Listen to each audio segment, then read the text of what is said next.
takkan lun hai bungong nanggro. Tajak bersampo, tajak bersampo, tajak bersampo, butro ban pinta, hai butro ban pinta. Kala ke surah dalam hadis majah. Di raja donya pane berganto, di raja nangdo nyang mutuka-tuka, nyang mutuka-tuka. Hari ini dan menghasilkan sesuatu yang nantinya akan menjadi bahan masukan bagi pemerintah daerah dan DPR dalam rangka apakah nanti penyusunan kanun atau penyusunan anggaran tahun 2008.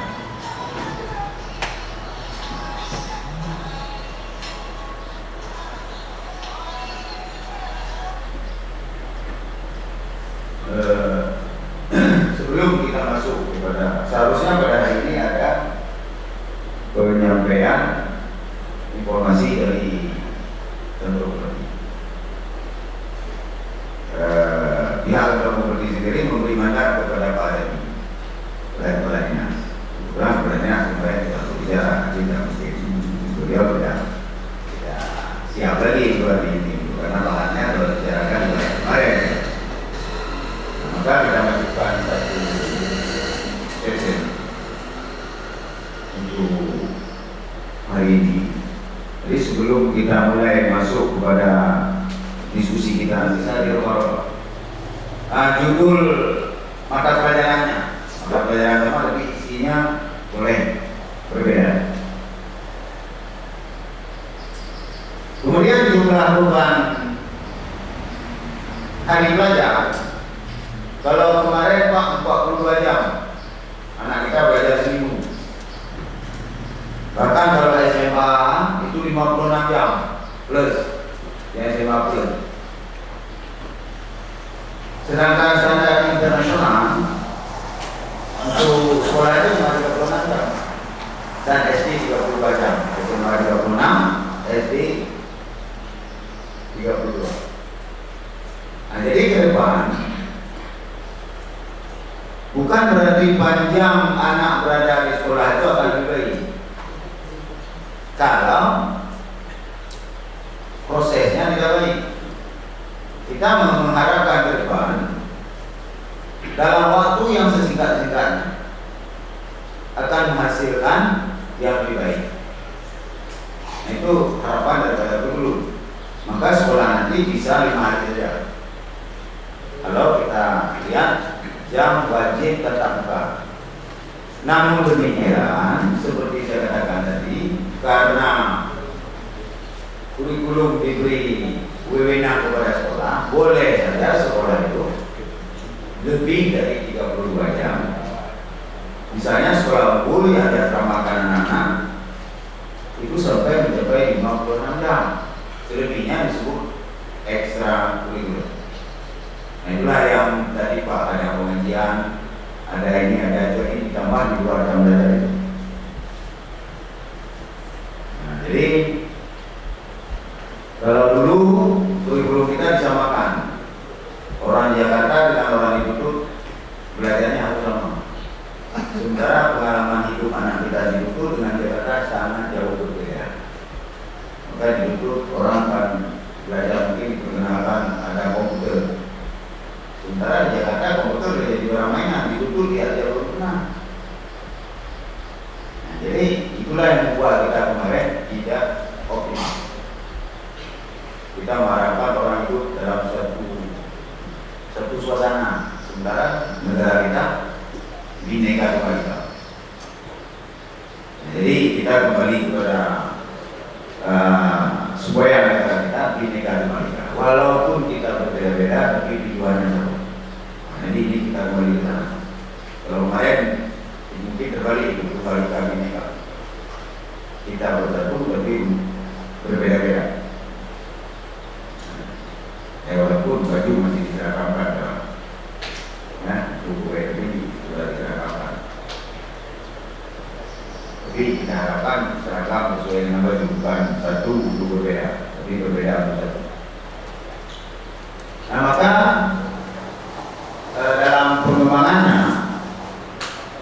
1 jam pelajaran untuk SD itu 35 menit. Ini untuk SD.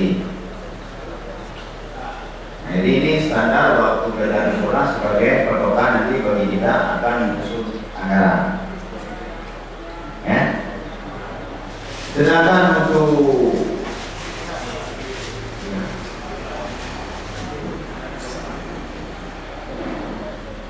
pengembangan diri bagi anak itu 2 jam pelajaran bukan merupakan mata pelajaran, tetapi program sekolah. Itu ada program pengembangan diri kalau kita disebut freedom gitu. Maksudnya ada hari libur 1 hari, mungkin hari Sabtu, anak-anak itu dibiarkan mengembangkan bakat dan minat. Jadi tidak belajar di kelas, mungkin hari Sabtu tidak digunakan untuk yang hobi olahraga, yang hobi membaca mungkin perpustakaan, yang mau mengaji mungkin bermusyawarah. Karena hampir semua sekolah kita lengkapi dengan sarana yang lengkap. Jadi yang mau mendapat penampilan komputer mungkin akan belajar komputer. Maksudnya plus lah sesuai dengan minat. Nyokah harus 50, faktor dengan bapak kepala dinas. Kembali ya, ini kepala dinas yang belum pulang yang lain. Sesuai SMA yang kurang berguna. Sebenarnya bapaknya seorang pejabat. Itu bapaknya tidak masuk, bolos. Itu sebenarnya sekolah itu tidak diminati oleh anak itu. Nah itu permasalahan 8 jam, Rabu 8 jam, terus hari Kamis 8 jam. Itu kalau dijumlah sudah 32 jam Pak. Jadi Senin, Selasa, Rabu, Kamis habis 32 jam. Jumat mau dibawa kemana, Sabtu mau dibawa kemana, ini ceritanya. Karena pendidikan di Indonesia adalah pendidikan yang sangat luar biasa, membebankan beban ajar kepada anak didik yang tidak pernah kita jumpai di belahan dunia manapun.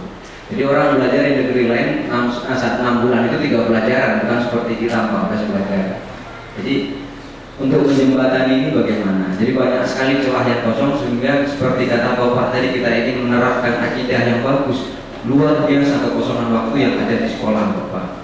Nah ini yang menjadi, nah umpamanya ada analogi dari saya Pak, 8 jam hari Senin itu dipotong 1 jam upacara, 1 jamnya lagi umpamanya digerakkan siswa untuk gotong royong masal supaya sekolahnya bersih, silakan, tinggal 6 jam. Terus hari Selasa kita pakai 8 jam, 14, hari Rabu kita pakai 8 jam, 22, terus hari Kamis kita pakai 8 jam, 40, hari Jumat kita pakai 2 jam, 2 jam lagi untuk kajian keagamaan secara bersama atau wirid yasin lah guru-gurunya secara serentak bersama anak-anak. Tadi 2 jam dipakai habis. Untuk hari Sabtu Bapak punya pengelolaan apakah pembinaan untuk guru lewat MGMP, terus macam Bapak bilang tadi masalah peningkatan bakat dan minat anak yang mau pembinaan cerdas cermat, pembinaan olimpiade dan yang lain-lain kesenian, apa mau diajarkan sama atau sedati atau yang lain-lain. Jadi ada waktu. Nah ini yang diberikan pada kurikulum hari ini. Tapi kita tidak bisa melihat sisi positif yang ada sekarang. Bahkan yang sering mengungkap pada kita, kok si ada kurikulum merubah, kok si ada kurikulum mengubah. Paling tidak kita melihat celah yang sangat bagus di sini dengan kekosongan waktu yang luar biasa, sehingga apa yang diinginkan oleh sekolah dan pihak komite serta masyarakat seperti pembinaan akhlak dan lain-lain itu bisa kita angkat di pendidikan sekolah. Dan ujung-ujungnya itu berkaitan dengan dana. Selama ini kita nggak bisa berbuat karena dananya tidak ada. Nah hari ini dalam posisi yang mengangan-angankan seandainya dana itu ada, ketika Bapak duduk nanti per komisi, apa yang harus dilakukan terhadap kekosongan jam ini terhadap peningkatan mutu sekolah, baik anak didik maupun guru, itu yang pertama. Masalah fisik mungkin kita nggak berbicara lebih jauh karena Bapak sendiri yang tahu bagaimana kondisi fisik di sekolah Bapak. Nah itu yang dimaksud oleh Pak tutor kita tadi. Nah yang di sini Pak yang pertama kita kasih nama ini ada standar pendidikan. Ya, jadi yang tadi kita bicarakan itu adalah bagian daripada standar isi. Ini sudah dikuatkan oleh Permen nomor 22 22 tahun 2005 lewat PP nomor 19. Nah, dari 8 buah standar ini mungkin begini Pak, menurut pandangan pemerintah, pendidikan itu baru maju apabila ada 8 standar. Ada 8 standar ini maka pendidikan baru maju. Nah, sampai dengan hari ini pemerintah baru sanggup menelurkan standar isi lewat Permen nomor 22 dan standar kompetensi lulusan lewat Permen nomor 23. Standar yang lain sampai hari ini belum jelas Bapak. Belum jelasnya akibat dana yang memang tidak sanggup dipenuhi oleh pemerintah pusat. Nah, seandainya saja kita sudah sanggup, bagaimana kita melihat standar proses terhadap pembiayaan apa yang diperlukan dalam proses PBN, standar pendidik atau tenaga pendidikan. Kalau kita ingin meningkatkan mutu guru, apa yang harus dilakukan di sekolah, apa lewat forum kajian bersama, lewat forum MJMP, atau lewat apa, atau diundang tutor atau diundang KUA terhadap pembinaan agama guru, itu silakan. Nah, yang nomor 5 standar sarana dan prasarana. Kalau nanti Bapak nyusun program anak-anak di SD sekian diharapkan setelah lulus mampu menggunakan komputer, berarti kan standarisasi komputer itu harus ada. Jadi itu kan harus dalam, ketika buat perencanaan harus ada, mulai dari fisik sampai dengan pengadaan komputerisasi. Nah, sampai hari ini juga belum jelas dari pemerintah pusat, makanya nggak maju-maju Pak. Terus kita nyalahin diri sendiri, padahal yang salah itu ya semuanya akibat dana yang tidak ada. Terus di poin nomor 6, standar pengelolaan. Standar pengelolaan itu macam mana kalau standarnya? Apakah pengelolaan yang berlaku sekarang sekolah sudah standar? Kan itu menjadi pertanyaan bagi kita. Terus standar pembiayaan, sudahkah standar kita memberikan pelatih sedati untuk melatih anak saya, bayaran pada pelatih sedati? Jadi ini semuanya belum ada loh Pak. Kalau kita namanya Pak, standar pendapatan minimum ya, itu di sekolah belum jelas Pak. Sehingga kadang-kadang orang ada yang JTT ngambil gaji sampai 6 bulan mungkin hanya 300.000. Apakah wajar 300.000 itu 6 bulan? Kan ini yang tidak standar. Kita tidak beranalogi terhadap uang Bapak. Dengan sedikit maka dia akan mencari di tempat lain, tidak bisa fokus pada satu tempat. Konsekuensinya kan itu Pak. Bukan menganggap uang selalu dianggap sebagai implikasi dari sebuah jasa, tidak. Dan dalam 1 tahun. Dan setiap standar penilaian ini juga memerlukan uang, mulai dari cetak soal. Apakah memang hanya cukup anak-anak itu selalu mencoret-coret kertas, tidak dikenalkan OJK dari awal? Nah, kalau kita cetak OJK itu berarti kita harus punya scanner, kita beli scanner untuk ketika sudah siap dibuat oleh guru, dijawab oleh siswa, tinggal colok mesin keluar siap. Apakah itu yang dimaksud dengan standar penilaian? Sehingga anak-anak nggak alergi begitu lihat lembar jawaban komputer. Ini masih banyak kita jumpai di SMA, di kelas 3. Itu kemarin kita lakukan record di SMK 2, saya selalu mengambil kasus di tempat saya. Itu dari 300, itu kesalahan pengisian data hampir 100 orang pada record pertama. Sampai dengan record terakhir masih ada yang salah mengisi biodata. Terus orang mencari kenapa saya tidak lewat. Datanya saja sudah salah, bagaimana dengan jawaban di bawah? Nah, standar-standar inilah yang menjadi bayangan bagi Bapak atau bagi Ibu yang nanti menelurkan rencana apa yang akan dibuat dalam komisi. Yang rencana tersebut nanti akan kita bukukan menjadi rekomendasi awal bagi pengambil kebijakan di atas.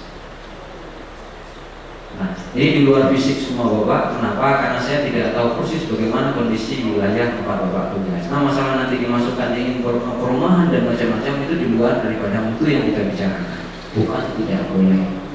Nah, saya kira penjelasan saya segaris dengan Pak Said Kasidi. Mungkin Bapak sendiri ingin menambahkan masalah yang lain, silakan. Nah, jadi ada 8 hal dengan seharusnya pendidikan yang sempurna itu memenuhi 8 hal itu. Jadi pemerintah pusat baru 2 yang putih itu. Nah, yang lain ini masih tergantung kepada kita. Jadi maksudnya standar prosedur yang kemarin masalah keagamaan. Ya, standar keagamaan kita di Indonesia juga baru pada tingkat apa? Kita baru punya hafiz, belum punya ahli tafsir, belum punya ahli tasawuf. MTQ itu. Jadi kita memang masih di situ. Jadi inilah kita usahakan melahirkan orang-orang yang mau seseorang hidup tidak sesuai dengan ilmunya, dia tidak agama. Misalnya saya orang teknik mesin, saya akan bekerja sebagai hati. Saya tidak akan pernah menjadi hati yang profesional karena saya tidak perlu hanya mulia orang berhati. Saya juga seperti itu. Nah, jadi kita arahkan orang ke depan agar hidup sesuai dengan ijazah. Di sini pertanian bukan di kantor. Jadi tetap ke lahan pertanian. Insinyur kehutanan di hutan. Ada itu ya, saya diprotes oleh beberapa sarjana. Saya tanya apa yang kaitannya?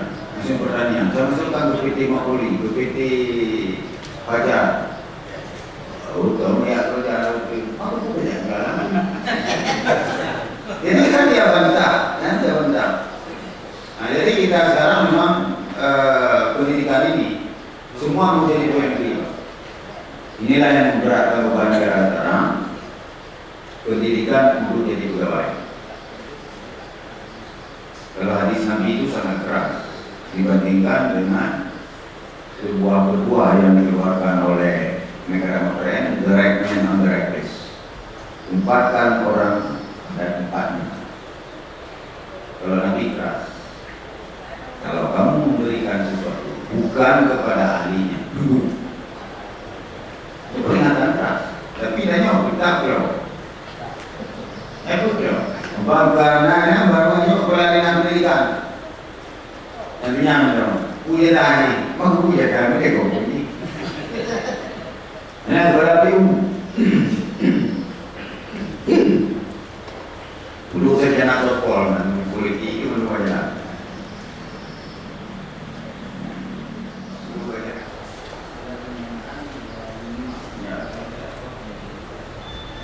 Nah, jadi di dalam ini nanti tadi juga kita lihat standar kurikulum, danaan dan pengelolaan. Jadi contohnya biaya investasi meliputi biaya penyediaan sarana dan prasarana, pengembangan sumber daya manusia dan modal kerja tetap. Apakah semua masyarakat tahu untuk rumah sekolah? Tapi kalau pikir punya untuk rumah sekolah, memang yang untuk standar itu mungkin sudah oke, contohnya. Kemudian biaya personal, misalnya masing-masing orang itu mengeluarkan biaya untuk pendidikan per peserta didik itu sesuai nggak dengan kebutuhan? Butuh dana itu kenapa yang lebih? Ini ada sih menurutnya. Tapi akhirnya kekurangan gizi. Jadi akhirnya gizi buruk dalam persoalan kepada.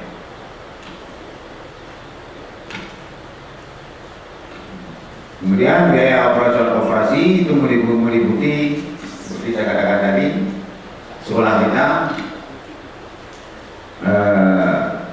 apakah punya guru yang mana? Ya, belum. Bahan peralatan pendidikan habis pakai. Ini baru loh. Nanti boleh pakai yang pulang. Nyumbang pun aku PR kelompok. Mas soal yang berduli, orang udah jauh, Cina biota. Seharusnya bukan begitu. Ada buku bacaan, ada buku PR, sudah ada, tinggal jawab saja. Itu semua anak harus memiliki.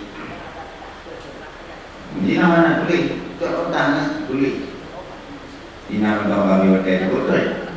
Nah, jadi kita di pendidikan menghabiskan waktu, bukan meningkatkan mutu lebih banyak menghabiskan waktu. Mungkin saya tahu bahwa di sini ada biaya personal meliputi biaya pendidikan yang harus dikeluarkan oleh peserta didik. Nah, hari ini kita mewacana tidak mengutip biaya didik. Nah, Bapak mau analogikan begini, kalau seandainya peserta didik harus mengeluarkan 10.000 satu hari, berarti dikali jumlah, berarti itulah dana yang dibutuhkan oleh sekolah Bapak yang diminta lewat APBD 20%. Jadi Analoginya begitu Pak. Kenapa ini kan secara global yang diberikan kepada seluruh Indonesia. Nah di seluruh Indonesia tidak semuanya ada APBD mencairkan 20%. Hari ini kita mewacanakan 20%.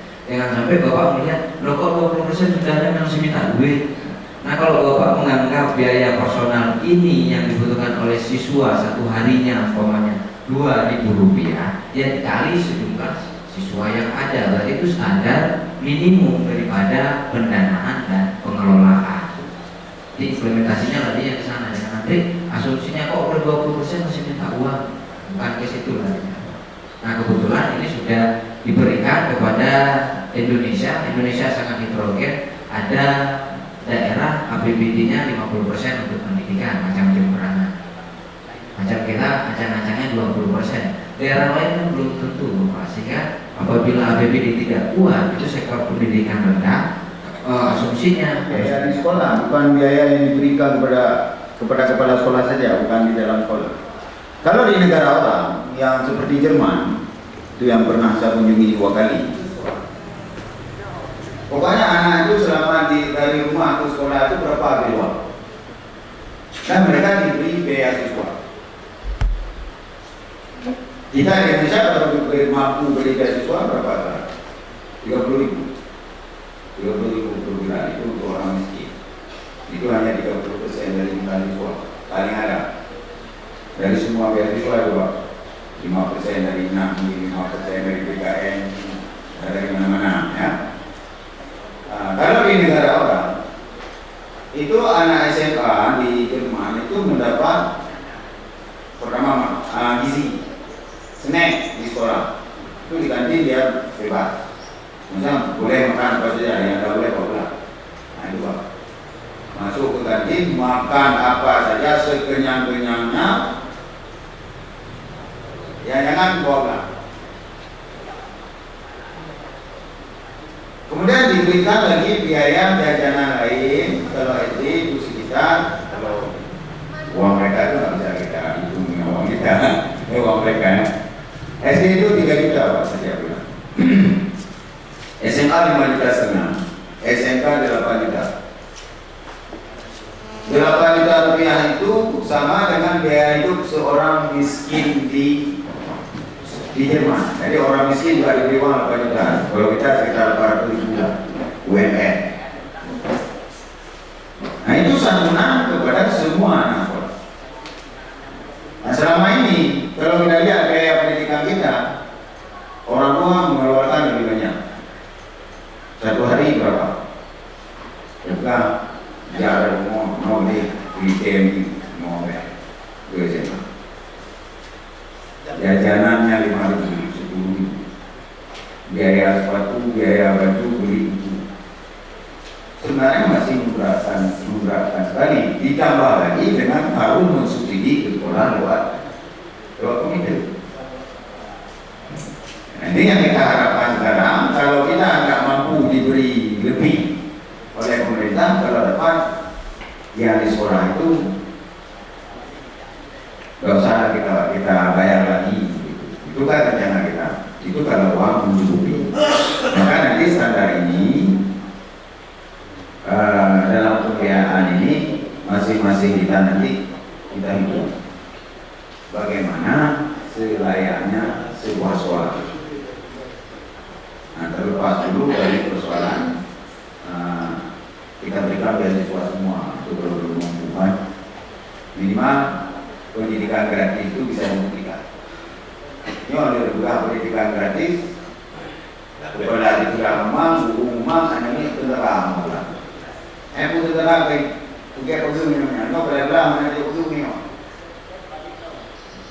Nah datang dan macam, bukan mau kursus dan mau belajar mereka ni bukan ni dia itu bulannya jadi. Padahal bukan begitu. Ya pagar yang ada di luar itu bukan untuk menganggarkan anak, tetapi itu adalah pagar untuk hewan. Jadi kalau dapat semua itu tidak kita pasarkan lagi kepada anak. Ya. Kemudian selanjutnya ada standar kelulusan itu sudah ditetapkan walaupun belum berhasil. Kita dengan angka 5 aja masih bayar Pak. Sebenarnya standarnya 6,5. Kemudian standar yang berikutnya yang sekarang kita bicarakan adalah tenaga pendidik. Itu guru kita 65% tidak layak menjadi guru sekarang. Kenapa? Belum. Pertama, kalau kita lihat di SD itu cukup parah, karena standar jadi guru harus S1. Jadi yang tidak S1 apapun ceritanya tidak masuk standar. Nah, ini juga kita bagaimana menyekolahkan yang belum S1 jadi S1. Itu standar. Kalau di negara orang S2 standarnya, kita nggak usah S2 loh. Kalau nggak salah saya orang di luar, Pak, guru di dinas bagian pengawasan.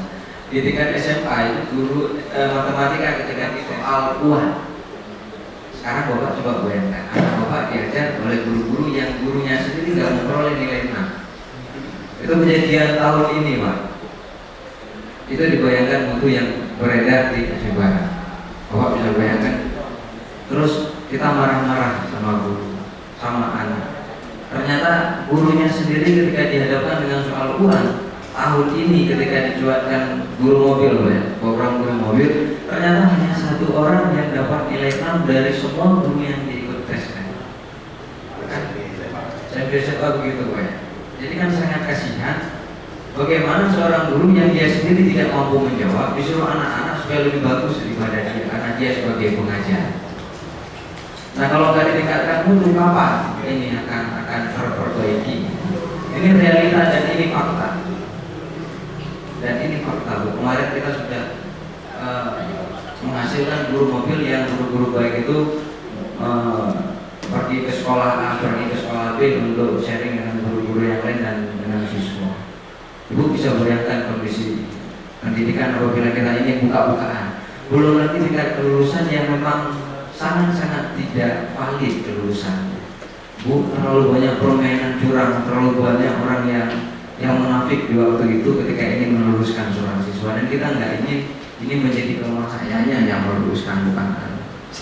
Haruskah ada ini yang harus dipertahankan setiap kali sehingga kita menipu publik dengan angka persentase yang naik setiap? Haruskah ini dipertahankan? Menipu masyarakat, Aceh Barat meningkat peringkatnya karena persentasenya naik. Haruskah ini dipertahankan karena masing-masing kepentingan punya? Hari ini SMA juga melawan lulusnya segini.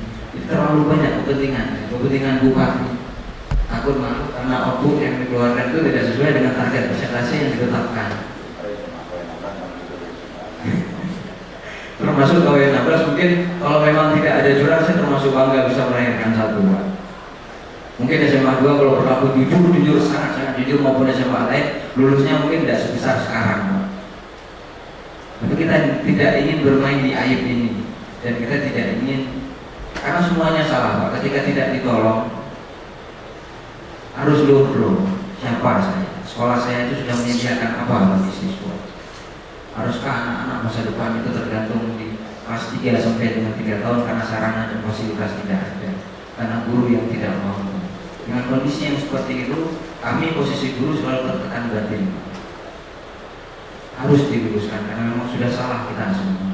Dengan meluluskan mereka menambah daftar kesalahan, menambah adat yang terus kita perpanjang dalam sebuah kesalahan. Nah, Bapak, saya ingin contohkan SKL. Ini yang bidang agama, Bapak.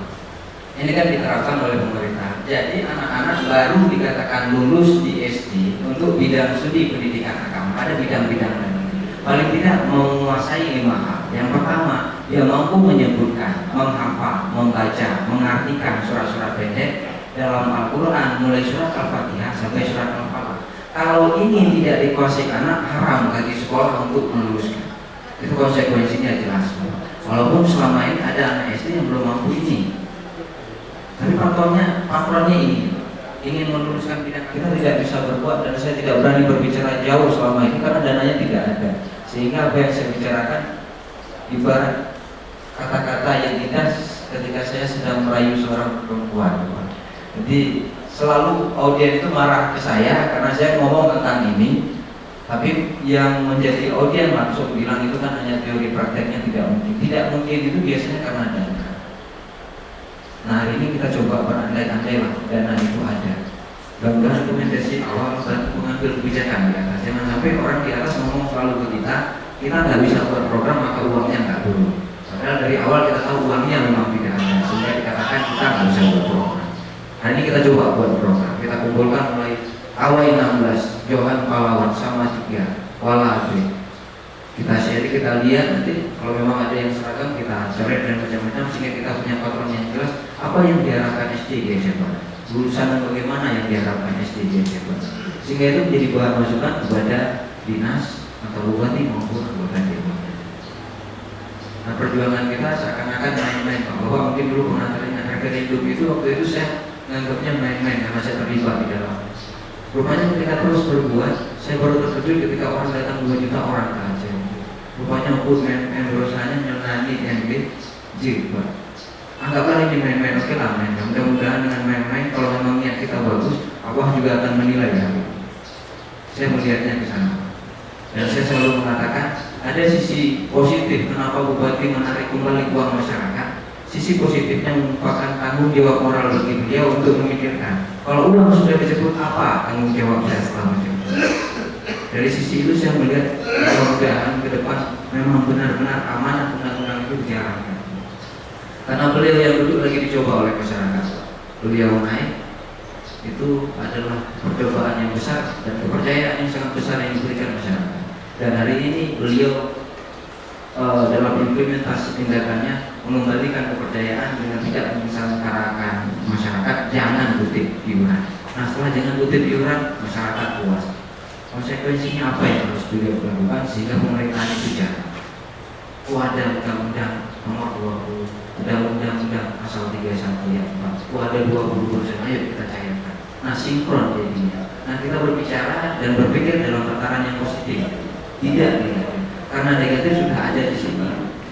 Dari pembicaraan Bapak Kalimas kemarin, Pak Said dan Bapak, memang sekarang kita berbingung Pak. Kalau Bapak Kalimas kemarin, ini guru-guru ini bagian akan kita PTS-kan ya. Dan sebagian akan kita S2-kan. Ini di sini Pak, menurut saya ini kita makin hari makin menambah dosa untuk kita ini. Sebab ini Pak, sekarang banyak sekolah-sekolah swasta yang membuka peluang, perguruan tinggi swasta yang membuka peluang bagi pegawai negeri, apa yang mau naik jadi guru dan sebagainya. Sedangkan di sana Pak, kita melihat kalau disilahkan dengan dosen luar biasa. Tapi ada orang membalikkan juga. Dosen itu biasa di luar. Jadi kita di rumah, dosen itu pun nggak masuk. Jadi akhirnya ilmu yang kita cari itu bukan ilmu kita dapat. Karena nggak pernah masuk. Dosen nggak pernah masuk, kita nggak pernah masuk. Atau dosen masuk, nggak ada mahasiswa, mahasiswa masuk, nggak ada dosen. Jadi akhirnya sidanglah kita. Kita sedanglah jadi S1 misalnya. Jadi kan tambah dosa. Ilmu pengetahuan nggak ada. Maka pengalaman saya selama saya kuliah, saya lihat ada dosen-dosen yang pelik memberi nilai. Karena dia bertanggung jawab dengan ilmu. Ilmu ini kalau nilai 5 nggak boleh ditaruh nilai 8. Saya lihat Pak Rektor YIN, Pak Patak, nilai C. Lalu sikat gigi dia sih Pak. Juga sikat gigi kan. Jadi nggak mau beliau harus bertanggung jawab. Sekarang kita beri nilai untuk orang-orang yang memang nggak mampu. Ini kan namanya kita berdosa dan dia pun juga berdosa karena tidak sanggup mempertanggungjawabkan. Sekarang banyak, misalnya ada detail-detail.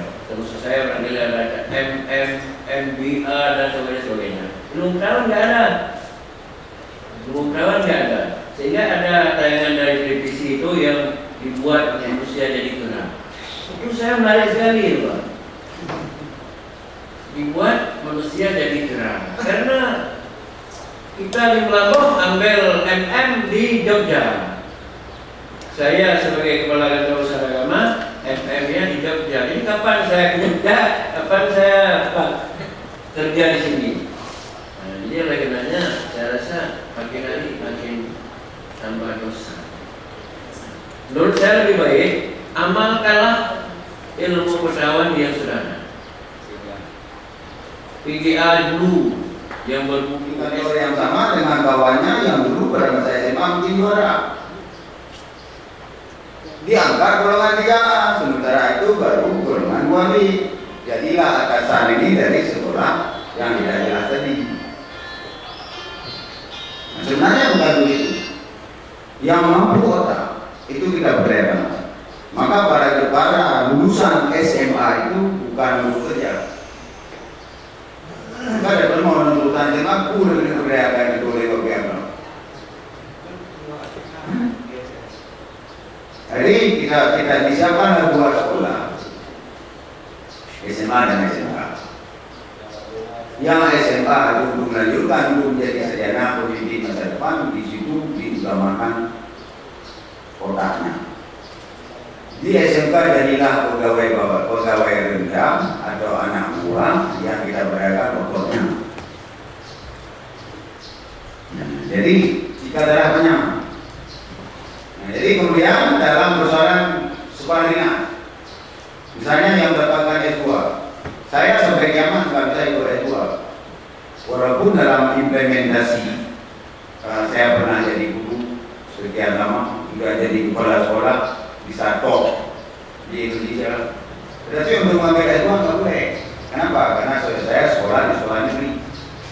IP saya 2,3, yang jadi S2 itu 2,7. Ini IP 2,7 pada saat kami kuliah ini hanya ada di sekolah-sekolah swasta.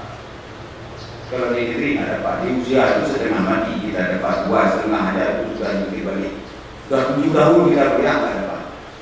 Tapi kalau kuliah di swasta lainnya 4 tahun dengan IP 3,8, kuliah Senin Kamis. Kemudian jadi bukan negeri ada fasilitas S2, mereka yang bisa ikut. Kita nggak bisa ikut. Jadi ini salah, tidak diseleksi ulang.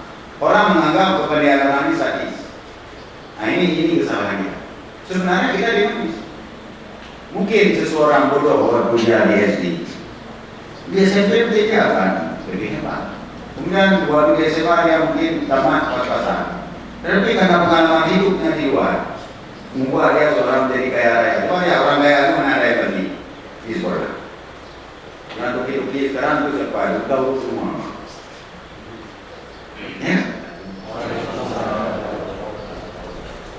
Bapak Moderator, penyanyi, bapak-bapak, para peserta bersama yang pada hari ini diberi kesempatan kepada kami juga untuk berbicara di tempat berbagai ini, barangkali untuk sekedar memberikan informasi dalam kita membentuk program terserah dari kita. Nah, kemudian juga barangkali untuk pendidikan ini, sekolah tidak bisa membiayai, ada hal yang tidak bisa dibiayai oleh sekolah, oleh pemerintah tidak bisa. Ini barangkali koordinasi kita seperti dikatakan di atasnya sekolah. Kami minta 50.000 satu orang. Kemudian, oke, sepakat. Kemudian ngomong janji, ini kepala sekolah kita nggak benar. Diminta ini, lapor ke DPR, lapor ke sana. Ya kalau DPR ngerti, DPR nggak ngerti, coba turun ke sana, hajar dia.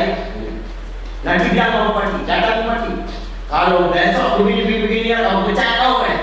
Nah, ini kan jadi kapan bisa meningkatkan mutu kan itu sebenarnya. Apa sih yang keseparan? Oh begini, apa satu buat ini? Oke, kami nanti coba kita bantu. Kalau yang nggak bisa ini coba ya kita bertahapan. Soalnya karena itu meningkatkan mutu.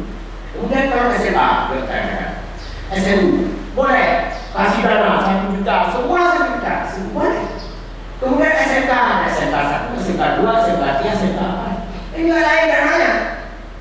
Jangan nanti di dalam dipolakan, nanti di dalam membuat perencanaan itu ini SMU, di SMK menilai SMU. Besok datang ke DPR, begitu datang ke DPR dan dilihat ke DPR. Ini benar nih. Ini Pak saya kan benar para SMU yang kami maki-maki dulu, marahi. Karena beliau benar betul sebenarnya meminta, tapi oleh dinas pendidikan tidak masukkan. Ya, makanya harus sinkron kita semuanya.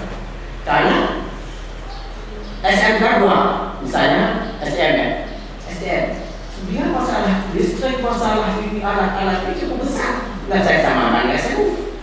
Kemudian juga yang Suria SMK 1 itu lain. SMK 3 juga ya nanti bagian perhotelan, bagian ini itu segala ini itu lain lagi masalahnya. Maka di sini nanti tolong dari kita adalah majelis pendidikan, kemudian guru, orang tua murid ini harus itu. Baik udah tuh orang, dalam orang nyuci halal betul ya. Nah, gurunya nih jangan. Kalau bapak-bapak merasa kurang bagus, kurang bagaimana kata Pak Ramli, tolong salah kali disikat. Disikat. Kalau saya demo-demo BPN, boleh demo, datang 1000 orang boleh.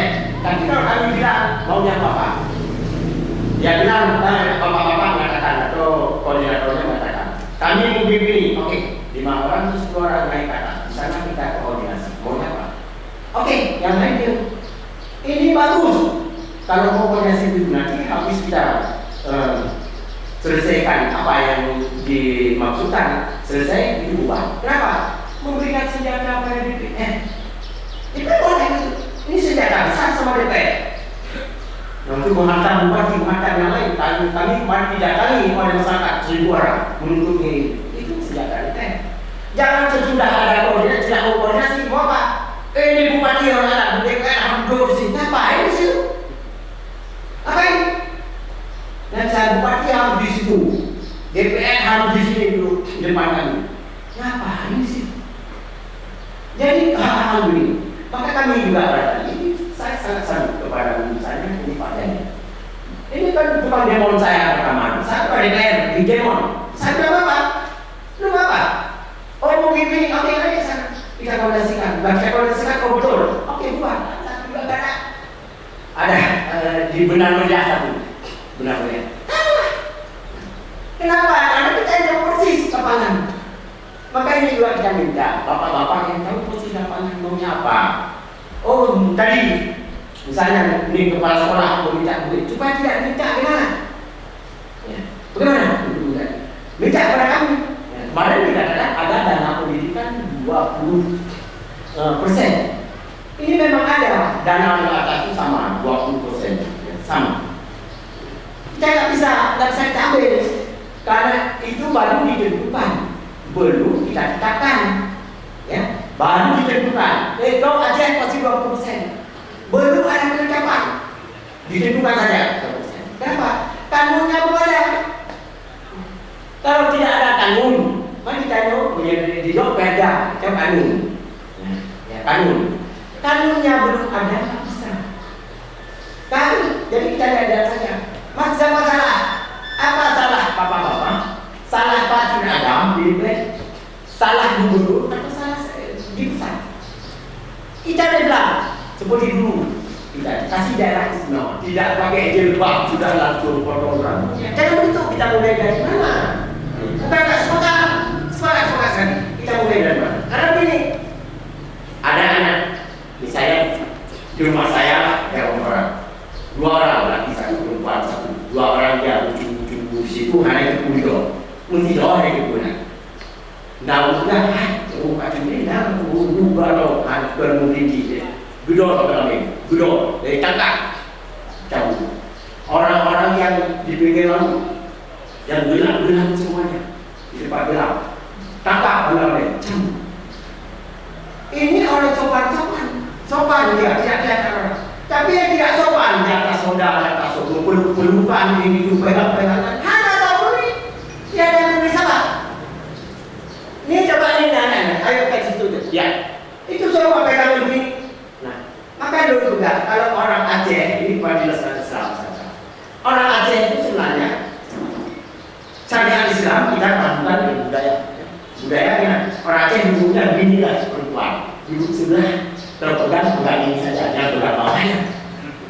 Jadi perempuan pegang bawahnya, bayangkan bagaimana. Saya berangkat saja.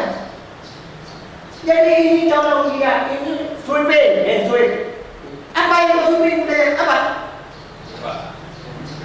Jadi kalau saya berangkat saja ngomong apa? Maka begini, kita mulai dari mana? Ya, kita mulai dari mana? Jangan haus di zaman anak sekarang. Ada anak-anak ini begitu lihat TV, jalan begini dia pakai begitu, begitu lihat TV begini dia begini.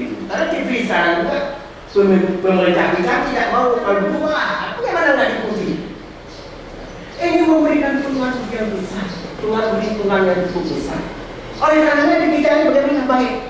Bagaimana kita mulai? Bagaimana ulama-ulama yang di desa, kepala desa? Kemudian di dinas pendidikan, ulama-ulama kita. Bagaimana kita duduk? Jangan protes. Pak Jalan cara bikin zaman yang betul mana? Mari kita duduk. Kita duduk sama-sama, maksud saya. Nanti kita ambil satu hikmah. Seperti ini nanti sebentar. Ini bapak-bapak akan duduk dengan kelompok. Ini membuat satu perencanaan untuk kita meningkatkan mutu pendidikan. Ini kalau nanti dibuat kelompok, misalnya kelompok SMU, ya yang umum. Kemudian kelompok SMK ini yang khusus. Bagaimana? Harus tahu. Misalnya membuat masalah. Bicarakan tentang masalah proposal masalah SMA dan SMK. Kami ini yang dari SD ini, sedangkan yang terundang hari ini adalah komite SD dan kepala SD dan MIBA. Ya, termasuk tuh. Makanya kami yang SD ini yang suruh membuat program-programnya ini tadi acuan dari Bapak hanya kepada SMA dan SMK. Hanya itu saja Pak, mungkin untuk masukan. Saya Trio Datuk Yudhaya. Wassalamualaikum warahmatullahi wabarakatuh. Di kepala saya itu lihat SMA juga ini. Saya tidak ya semua. Dari SD mana? Dari TK. Dari TK. Maka kan juga di DPR itu kita mulai maaf ya. Mohon maaf tadi kalau saya ngomong SMA atau SMU dengan SMK. Ini kita mulai semua dari TK. Dari TK. Karena di sana lah dididik sebagaimana tadi Pak Ramli mengatakan. Sumber ini di mana? Dari TK inilah sebenarnya kita mulai. Ya semuanya mengaji. Apa tempat Anda belajar disuruh ngaji sekarang? Enggak salah. Tapi kalau umur sekian, nanti ya kita ada kesepakatan kita. Umur 7 tahun dia harus kita berikan ke pengajian. Kemudian umur berapa tahun? Wajib sembahyang. Maka nanti di dalam di sekolah agama ini kita sekolah. Maka ini adalah nanti buat perencanaan itu. TK juga seperti kita katakan TK ini di Lampung kemarin TK 1, TK 2. Bagaimana membina dari bawah ini? Karena sumber daya itu mulai dari bawah, tidak sesudah gede. Jadi kalau di sini begini ini yang kemana ke bawah? Seperti tadi sesudah dari TK, dari SMP, dari SD, SMP, SMA bukan tidak tunjuk lanjutan untuk kuliah. Yang SMK bisa kerja, bisa tapi apa namanya ilmunya itu betul sudah berikan. Misalnya perhotelan dia bersanggup di hotel. Kemudian kalau di SMK di SMK 2, SMK 1, SMK 1 itu harus bisa ngerti semua, harus bisa komputer. Kalau tak bagaimana mau kita kerjakan mereka. Maka ini dimulai dari TK, bukan dari tadi contoh saja. Dari TK, dari SD, dari SMP, kemudian juga terus apa namanya ketika SMA dan SMP SMA. Jadi ini sama buat perencanaan ini. Karena ini orang merupakan TK, nah TK itu banyak sekarang. Di sini kan kita mengajarkan. Maka kalau bapak-bapak muda TK di situ Bondo, kami sudah sana di Bondo. Ini guru TK-nya kalau mengajar. Ini hari ini kita mengajar masalah gajah misalnya ya, perkenalkan gajah.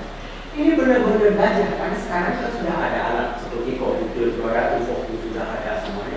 Nah gurunya juga nanti bisa dia gurunya yang mengajar. Anak-anaknya senang dia gurunya yang mengajar, gurunya yang lihat di info itu. Jadi kita buat demikian, kita sediakan. Orang semua sudah bisa buat itu. Kita dapat tidak? Anak-anak sekarang kita ada anak-anak. Kita gajah ini gurunya yang banyak.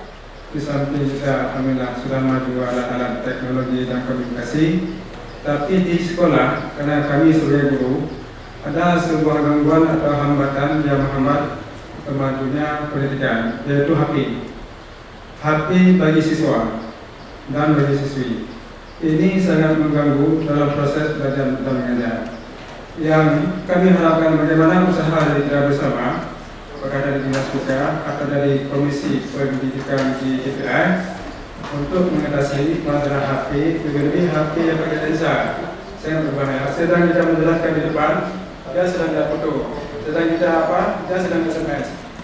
sangat mengganggu dan menghambat konsentrasi dan tangkap bagi anak-anak dalam proses belajar mengajar. Itu yang perlu tanggapan atau Ini masalah HP. Bagus nggak pakai HP? Bagus. Bagus. Ya, kenapa dikatakan bagus? Begini. Dengan ada HP ini memperkuat keimanan kita. Ya. Memperkuat keimanan kita. Ini biasa sama anak pada sekolah belajar. Karena ini kita mengatakan kita punya Tuhan. Mana Tuhan? Kalau anak-anak dibilang zaman PKI itu juga tidak ada Tuhan.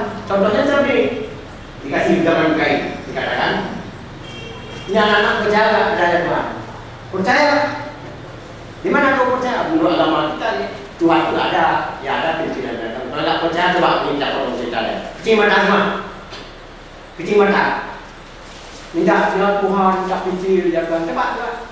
Kecil mata. Minta sama Tuhan. Coba lihat, ada pincil? Tidak ada. Coba minta mau buku. Minta pincil. Datang buku, disimpan. Coba buka mata kamu. Ada pincil? Ada. Percaya sama Tuhan mau buku. Buku. Karena dia ada gitu.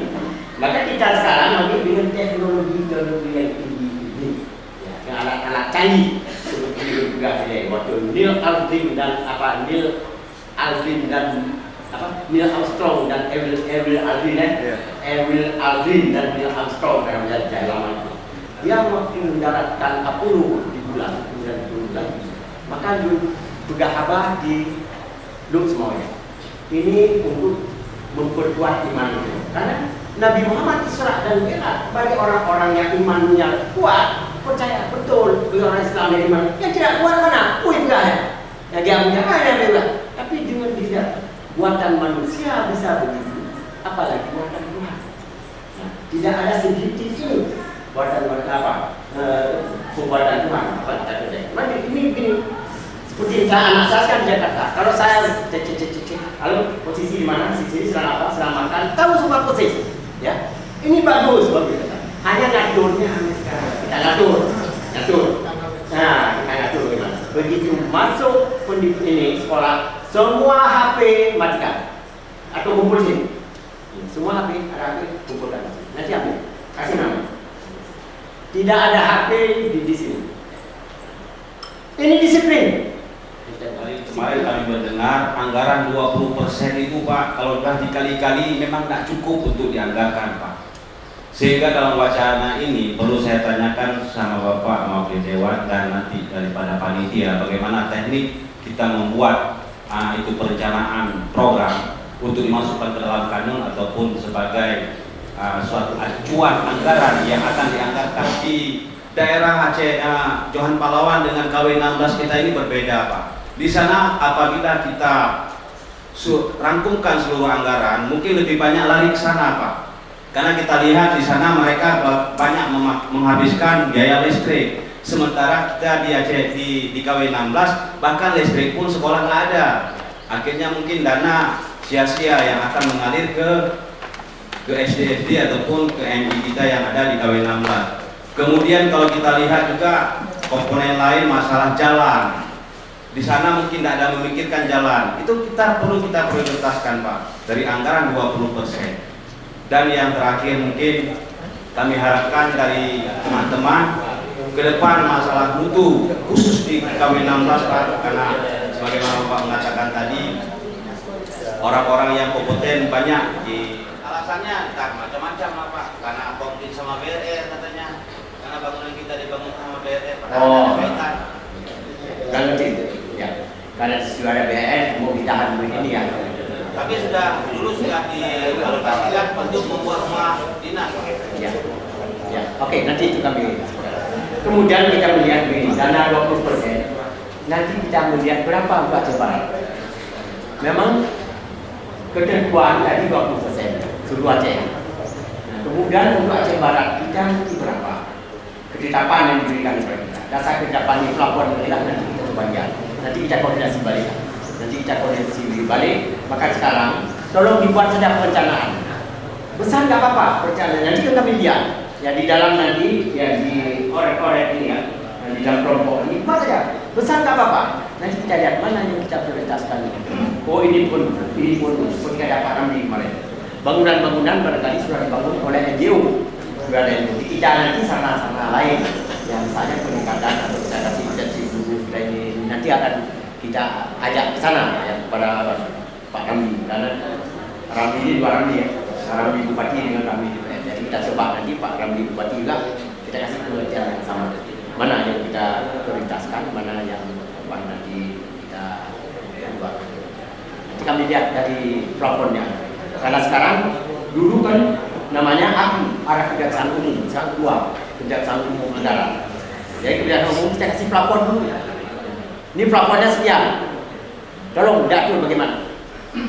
Nanti di provinsi juga gitu. Dikasih plafon kita berapa?